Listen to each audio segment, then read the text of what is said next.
नमस्कार, मी राधिका आणि राधिका रेसिपीमध्ये तुम्हा सर्वांचं अगदी मनापासून स्वागत आहे। आजच्या व्हिडिओमध्ये आपण उपवास स्पेशल साबुदाण्याची खिचडी बनवणार आहोत। तर त्यासाठी मी 1 वाटी साबुदाणा भिजवलेला घेतलेला आहे। सध्या श्रावणातले उपवास सुरू झालेले आहेत आणि साबुदाणा खिचडी सर्वांना आवडते, पण पचायला जड असल्यामुळे आणि पोटाला बाधत असल्यामुळे आपण साबुदाणा खिचडी करत नाही। परंतु साबुदाणा खिचडी डायजेस्ट होण्यासाठी आपण या व्हिडिओमध्ये एक महत्त्वाची टिप्स दिलेली आहे। तर माझ्या पद्धतीने साबुदाणा खिचडी बनवा आणि व्हिडिओ शेवटपर्यंत बघा। चला तर रेसिपीला सुरुवात करूया।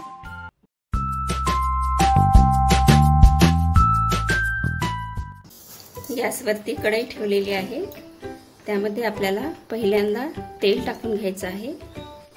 2 चमचे तेल टाकलेलं आहे। आपल्याला पहिल्यांदा बटाटे टाकून घ्यायचे आहेत, उभे कट केलेले। 1 बटाटा आहे।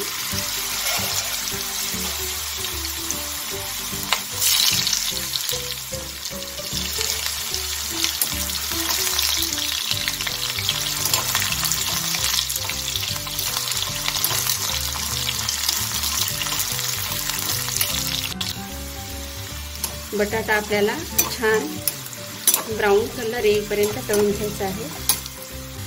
आता यामध्ये आपल्याला उभ्या कट केलेल्या हिरव्या मिरच्या टाकून घ्यायच्या आहेत।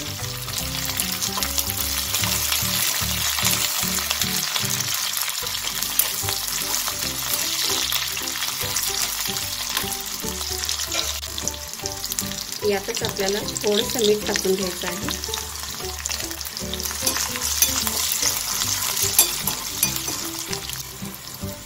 यामध्ये आपल्याला थोड्याशा लिंबाच्या फोडी टाकून घ्यायच्या आहेत।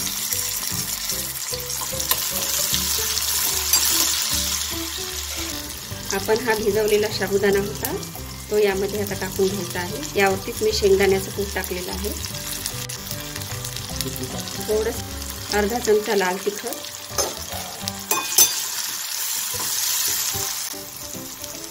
यामध्ये मी अर्धी वाटी शेंगदाण्याचं कूट टाकलेलं आहे। आता आपण यामध्ये टाकून घेऊया।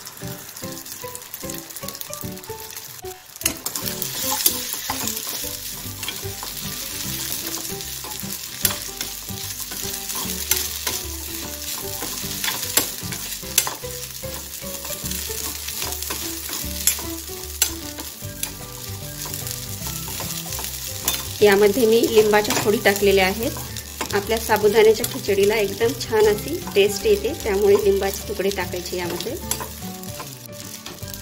आणि या ठिकाणी मी शेंगदाणे भाजून त्याचे साल काढून यामध्ये टाकणार आहे।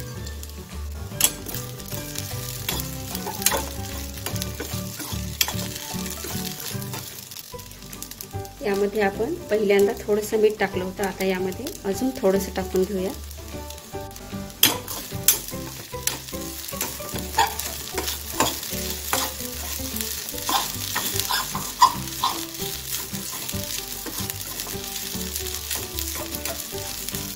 बघू शकता आपली साबुदाण्याची खिचडी छान दिसत आहे। असं काही नाही की आपण उपवासाला साबुदाण्याची खिचडी करून खाऊ शकतो, एरवी देखील आपण करून खाऊ शकतो अशी उपवासाची खिचडी। साबुदाण्याची खिचडी तर माझ्या मुलांना खूपच आवडते। उपवासाच्या दिवशी तर मला करावीच लागते साबुदाणा खिचडी, पण माझ्या मुलांना नेहमीच खिचडी आवडते, त्यामुळे मला इतर दिवशी देखील खिचडी करावी लागते। त्यामुळे मी मुलांना नेहमी साबुदाण्याची खिचडी करून देत असते।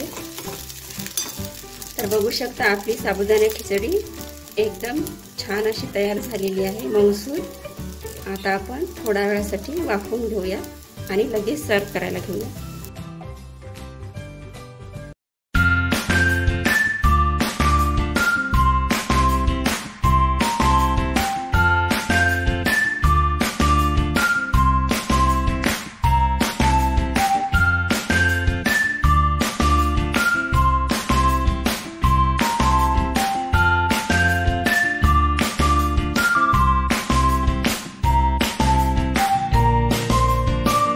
तर बघू शकता आपली एकदम झणझणीत आणि मौसूद अशी साबुदाणाची खिचडी तयार झालेली आहे।